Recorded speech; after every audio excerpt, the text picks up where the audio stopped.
What has motivated you to take the step of calling on people to take to the streets to draw attention to the need to release Mr. Kanu? So a number of things, and one is that we're friends, and we've been friends for a long time. In fact, I was one of the few people through Sahara TV that interviewed Nnamdi Kanu when he was relatively unknown, before he was arrested the first time. And I met him in 2019 in New York, had a conversation about the struggle for his people, and we struck a friendship then. And I was here in Nigeria, myself, held up by the Nigerian government when he was extraordinary rendition from Kenya. In fact, I was one of the few people who ran to court by the time he had been taken to the DSS detention, where he had been deposited before, after he was kidnapped from Kenya. So, but the most important thing is that I understand the nature of justice, fair hearing, his constitutional right. And it is in his own case that you can say that he's presumed guilty and he's trying to prove his innocence, which is very sad. If you look at how long it has taken for all these court processes to take place, you know that Kanu's fate is not in the hands of the judiciary. If a decision was taken today by the owners of Nigeria to let him go, the judge might sit in the middle of the night and let him go. And by the way, on my way here, something happened. President Tinubu just pardoned 82 people. One of them was Herbert Macaulay, Nnamdi Azikiwe, of course, Farouk, who collected bribe from Otedola, a cocaine dealer who was in prison for life, and a fraudster. So if you can pardon this array of people and several others, I'm not asking for pardon for him, but it's a time to let Nnamdi Kanu go. Is there a lot of public support for the release of Nnamdi Kanu, or is that difficult to gauge? Oh, it's unprecedented. You know, I've been fighting for his release for a long time. I used to attend all his court trials. Under Buhari, I was attacked several times. Each time I went to court, I was attacked physically by the DSS, police, thugs. But this time around, I'm surprised at the number of non-traditional people, you know what I mean, who are in support of it. In fact, there was a poll put up by, you know, it's not a scientific poll, by Tunde Edno's page, who's a major Instagram influencer. And out of 17,000 people, 92% of them support the call for his release and the protest that's been planned for 20th of October.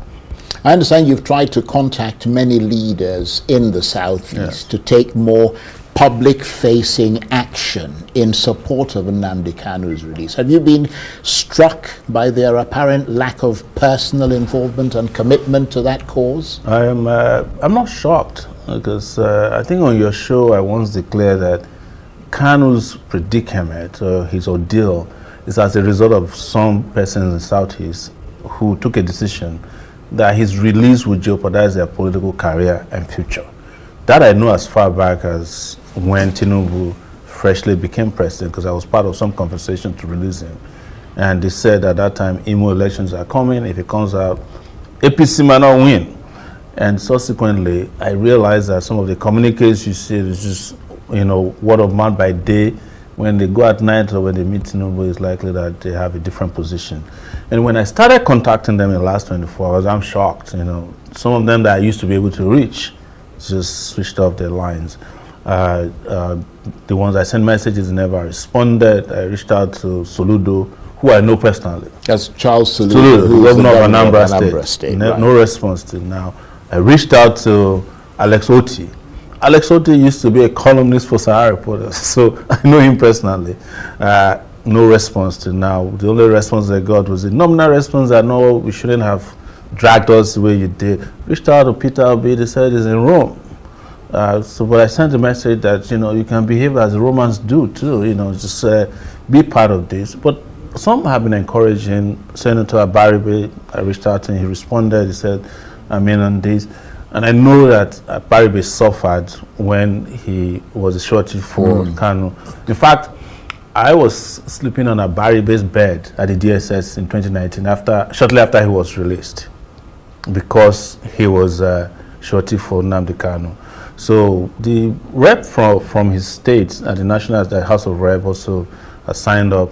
A number of persons have signed up, some of them publicly, but there is no unified response from Southeastern political leaders or traditional rulers or even the religious priesthood there, which many had expected would happen. But a lot of young people have signed up to this, and you can see that the Nigerian government is already pushing back because they've seen the response to be unequivocally in support of the release of Nnamdi Kanu at this time. I don't think they were expecting that such a response would be so favorable and swift.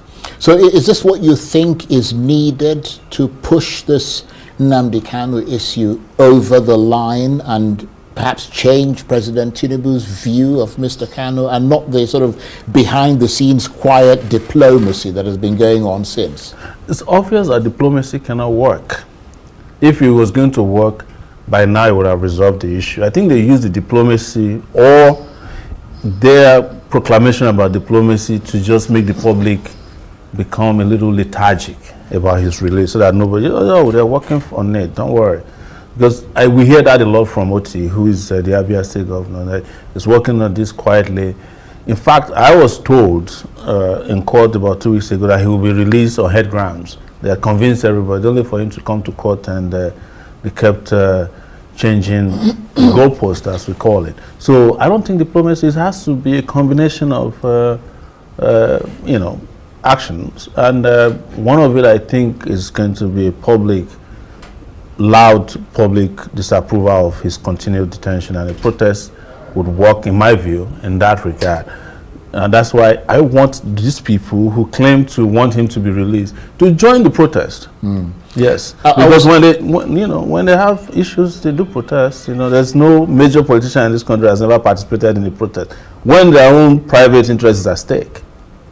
I was speaking to a group of Nigerian political campaigners recently, and they seem to think that mobilizing the Nigerian people for any kind of large-scale protest has become a sort of famously impossible thing to achieve. I mean, do you share that view? Well, I don't.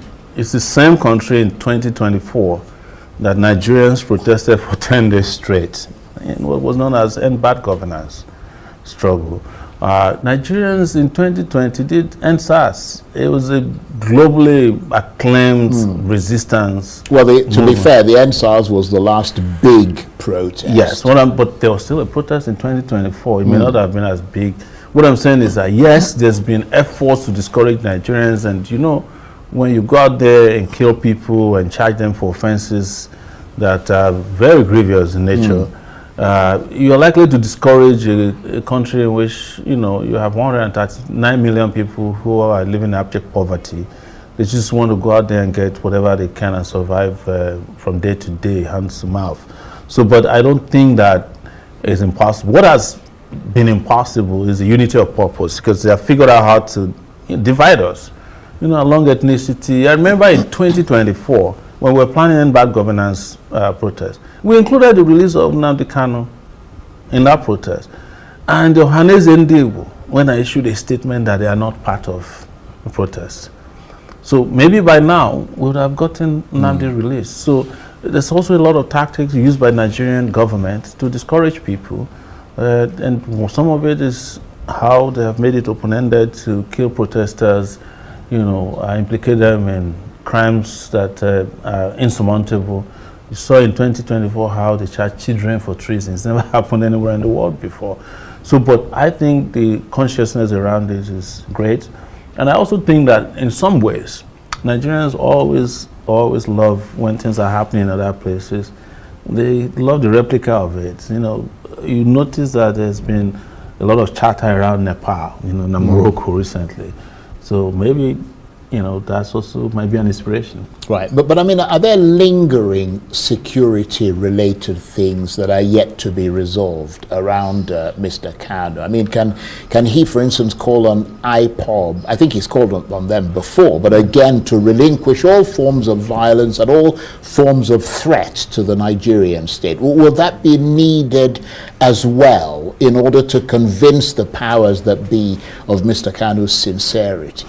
I think he made an open declaration in court where he said, give me 5 minutes if I'm released, I'm going to end the violence in the Southeast. He made the declaration in court last year. What does you want from him?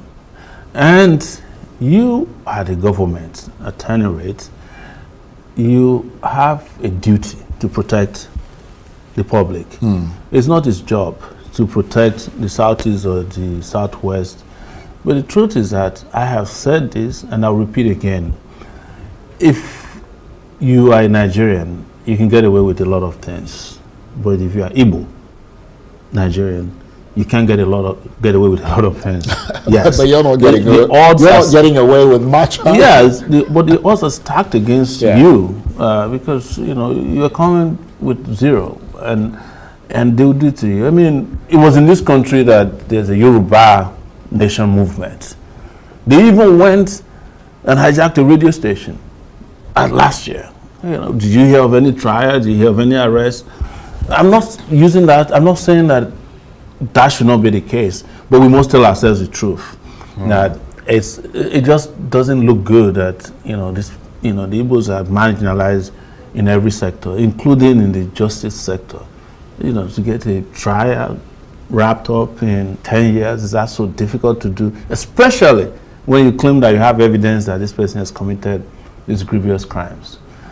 Nothing has been done. There's nobody who's been presented as a witness. The only witness that was presented in his case did not accuse him of any crime. He didn't say he found a gun on him or he was importing ammunition or weapons or had a grenade. He just said, well, he was making declaration that he wants Biafra.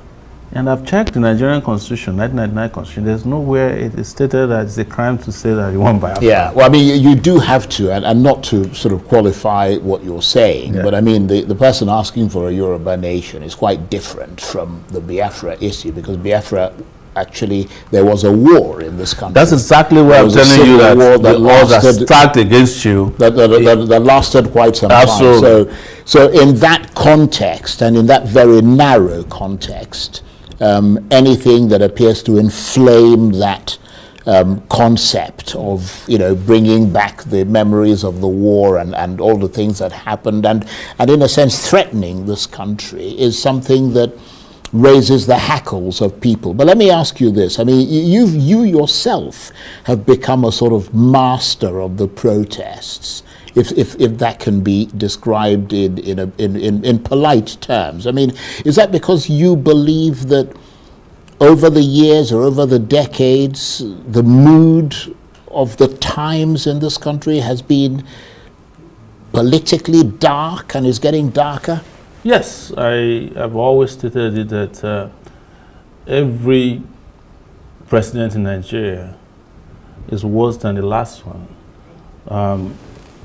When Buhari left, everybody said this is going to be the worst. And after Buhari left, people were calling for the return of the Buhari regime. So that shows to you that to be fair, I haven't heard a lot of people calling for the return I heard a lot of people who said, well, I mean, in preference to the Tinubu regime. I've heard people say, give us Buhari fuel price, give us Buhari's Naira. Yes, I suppose in that sense, because the prices were lower. The same people also went and gave Buhari a rousing burial. So it doesn't look like they hate him. I was probably the only person who said, this guy don't deserve the kind of monumental, acclaim and cheerleading that followed his burial. But that's a conversation for another day, because it's no longer here. But the truth is that the country is getting darker.